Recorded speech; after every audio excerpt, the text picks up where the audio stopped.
Okay, so I've made a lot of mistakes on my journey of becoming a high ticket appointment setter, whatever you want to call it. You know, I've been doing this 2 years. I still do it. I've done 2 mil cash collected, worked with some big names. I've done 6 figures in commissions, whatever. I don't want to sit here and brag. I'd rather just show you the mistakes that I made so you can avoid them. Okay. So welcome to all the appointment setting mistakes that I've made so you can avoid them and actually get to your goal even quicker. Now, the first one, right? This is a super important point, is number one, ego. Okay, wanting 5K a month tomorrow. What you have to understand, guys, is what you are trying to do, make money online, hit 5K a month, hit 10K a month, whatever. The goal of quitting your job and making money from your phone, it's not an easy task, right? Not a lot of people can do it. A lot of people try and fail. Not a lot of people you meet down the street are doing the same thing. Why? Because, you know, it's a big goal, guys. You have to understand that. So wanting it tomorrow, trying to get like, you know, this incredible result tomorrow is stupid, and having that belief that you can do it tomorrow is going to hold you back. Okay. So like that's what's going to kill you off, right? Is thinking that you can do it tomorrow, do it in a week, and then getting discouraged about why it's not happening so soon. And with setting, I eventually got to 5K, I even got to 10K, right? With setting. And it didn't come from wanting it tomorrow. It came from actually putting systems in place, understanding how the game worked, right? And being consistent, not by sitting there on this brand new model that I've just learned and gone 10K a month tomorrow, please. That's not how it works. Okay. And I know that's how a lot of you guys are treating it. So that's the first thing, ego, wanting this specific goal tomorrow. It takes time. What you're trying to do takes time. That's fine. If you're starting off as a complete beginner with no sales experience, it's going to take longer, right? You have to understand that, because otherwise, if you don't, it's going to make you quit long term. Okay. Next one, number 2, right? Thinking job boards were the fix. Now, I remember thinking, if I just landed this role on this job board, if I just, get this, if I just get on this job board and land this role and, get a 5K OTE role, then my life will be fantastic. That's the fix, right? The truth is, job boards aren't the fix, right? Truthfully, the really lucrative roles where you can actually have like a lot of money coming in and actually have a bit of a life aren't found on job boards, right? A lot of you don't want to do cold outreach or networking, when truthfully that's where you can actually find them. You find them yourself. Job boards, honestly, guys, like you're competing against 20,000 other setters, which is fine, because to be honest, like with the strategies that I can give you, you can get in the first fucking 10 people to be considered. But like, it's not going to be the fix. Like, just because you're in the vicinity of job applications doesn't mean you can get any of them. You have no leverage, no skill, no nothing. You don't know how to present yourself. You don't know how to stand out, anything. Just because you're in the vicinity of these people, right, doesn't mean you're going to get the role. That's the equivalent of saying, do you know how I get a really hot girlfriend?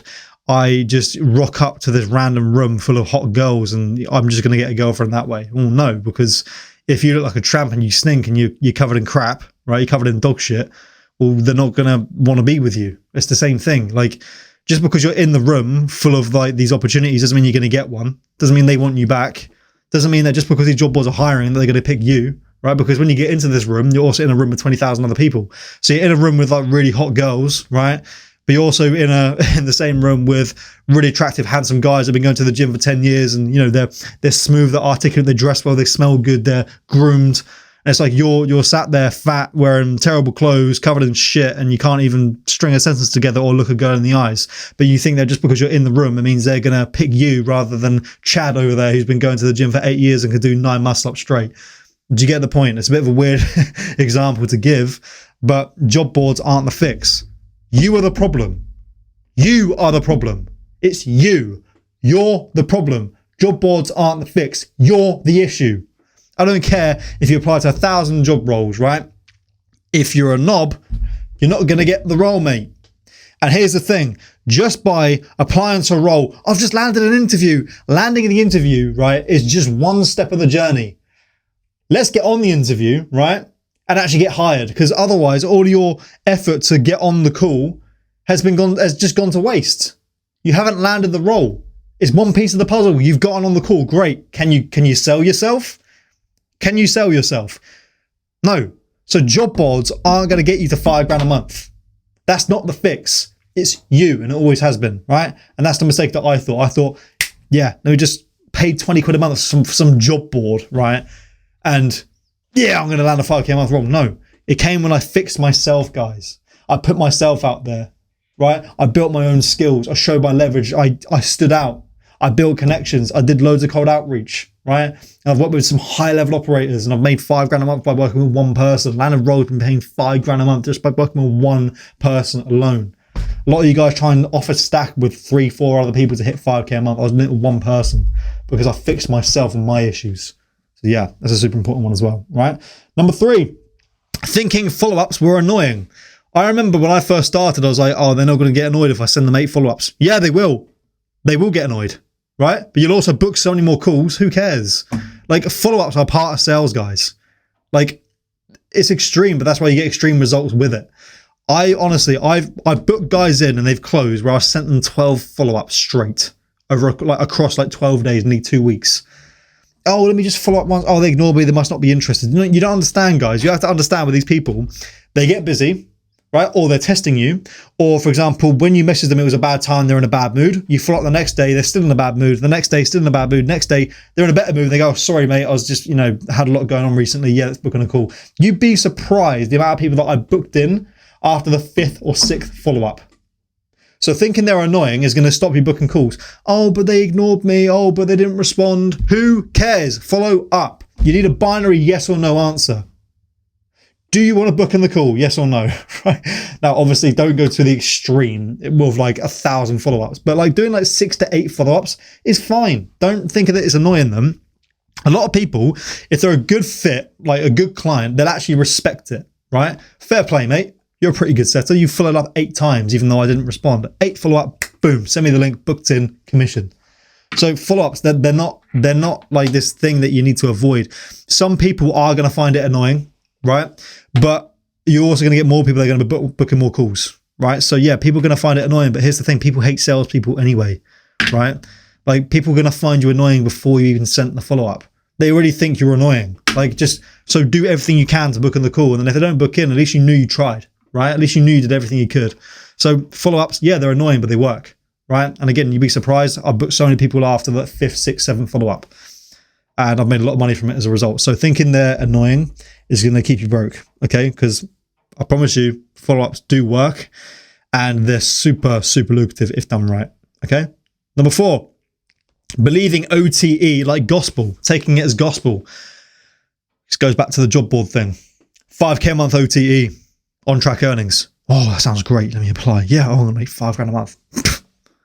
How many of you landed a role with a 3 to 5K OTE, right?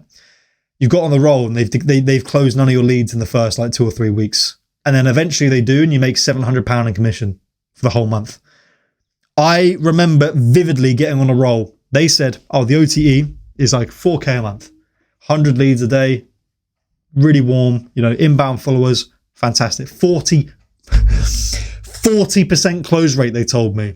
40, right? I was like, great. This is $5,000 a month. Easy. Get on the roll. 100 new followers a day, roughly. Probably about 6 or 7 actual ICP like leads to work with. I booked them in total, I think, across like a month and a half. I'd booked them like 70 or 80 calls with ICP followers, by the way. They closed like 3 of them. Now, in my eyes, right, this is the way this is just what I personally believe. If you book in 70 calls, 60, 70 calls with leads that actually do fit the criteria and you can only close 3, the last time I checked, that's not a 40% close rate. It might be a 40% close rate on a terrible show rate, right? For example, let's say you got a 10% show rate, then yeah, maybe it is close to a 40% close rate on the show rate. But they closed 3 leads out of 70 appointments booked. 3 of them. So how much I made in commission? $700. They told me 3 to 4K OTE. That was across about close to 2 months, $700 commission. So yeah, OTE basically means if you can hit our impossible requirements. No, let me take that back, because OTE does work, but a lot of people rinse it. OTE means if you can hit our targets, you will make this money. That's what it means. Now, people take the piss because they can go, if you can do 200 cold calls a day, book 10 appointments a day, and 6 of them close per day, right? They could just give these impossible standards. then you can make 5K. If you can do 200 dials a day, bear in mind, we're not going to give you the leads, or there's not enough lead flow coming through, right? So we get 30 new leads a day, but you need to do 200, even though we're only going to give you 30. Our offer isn't desired. We're a brand new company, haven't closed a client yet. Our dispute rate is like 20%, and we don't actually truthfully know what we're doing. But if you can do 200 cold calls a day, book in 10 appointments, 20 appointments a day. And if you can get, like, for example, 30% of them closed, bear in mind, you are not responsible for close rate. They are, because they're the salesperson taking the sales call. Then you can make 5K. Well, yeah, anyone can say that. I could just go, for example, oh mate, if you can do this for me, if you can get, 200 appointments a day, do you know what it is? It's like me saying, mate, if you can book me 1,000 appointments a day, and 1,000 of them close, they show on the same day and close at the same day, and they all piff for 10 grand, then I'll give you 100 grand. This is 100K OTE. But I could put 100K OTE, and then in the little small print go, by the way, you have to do 1 million sales calls in one day, and they will have to close at 10 grand, then you'll make 100 grand. People take the piss with the requirements, right? So OTE can be a bit of a scam, guys, if you're not careful. Okay, so believing it like gospel is stupid, and that's why most setters fail. Okay. Cool. Number 5, not tracking my inputs. Okay. So I remember getting on roles where I'd just be spamming DMs and trying to remember who to follow up with, or like writing down on a piece of paper, not having like a good tracking system. And I remember, like, honestly, as soon as like the sales manager I was working with was like, mate, use this CRM. I remember I literally just doubled my appointments in the space of about a week. Like, just tracking your inputs, knowing who's in the messages sent stage, the positive replies stage, the calendar sent stage, the appointment book stage, the show rate, the show stage, the close stage, right? Seeing all of that and having percentages of conversions, right?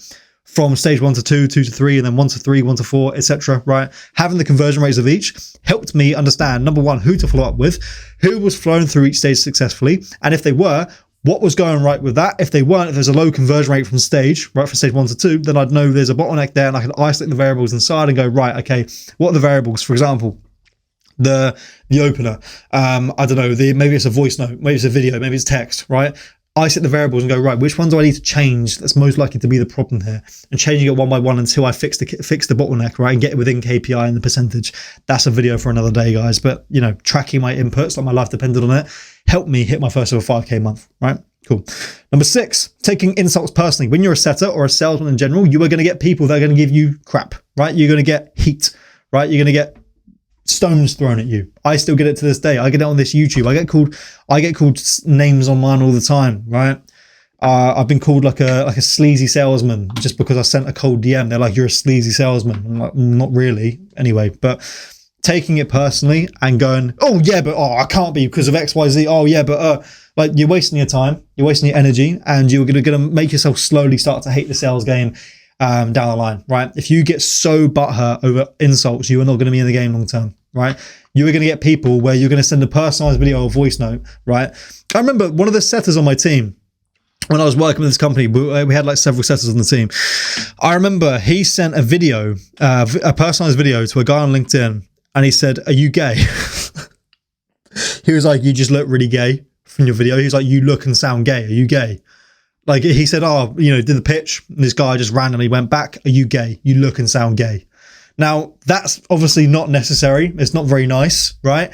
But if this guy just took it personally and got offended, then he's so much less likely to book appointments if he gets offended at little things like that. And luckily, he had he had very good banter, right? Very good sense of humor. And he just kind of like rolled with it, right? I don't know if he managed to book him in or not, but still, like, if you can just roll like that, you're going to book so many more calls and have such a better career. But yeah, he was like, "Are you gay? You look and sound gay." It's just like, if you get offended at that and go, "Oh no, I'm not," how makes you think that? Like, you're not going to do well, are you? Right? So taking insults personally is going to happen within setting. It's going to happen. It happens to me still to this day. It's part of the game, guys. Nothing wrong with you. Okay, cool. Number 7, assuming the lead situation. Okay, so for example, thinking just by looking at their account, no profile picture, it's just like Adam Smith 256, no post, no following, no nothing, going, dead lead. You'd be surprised. I've been on an offer, right, where the PIF price, the pay in full price, was 10K. And I've booked people in called Adam Jones 256 on a random burner account. They've got on the call and closed, right? It's like their burner account. It's not their main. They use it for other things. Or for example, someone says, "Oh yeah, I'm unemployed right now." Or like, I'm trying to figure things out. you're going to immediately go, no money, not going to book him in. You'd be surprised. Again, some of these guys have savings, they have access to credit. Like, we are selling appointments, guys, right?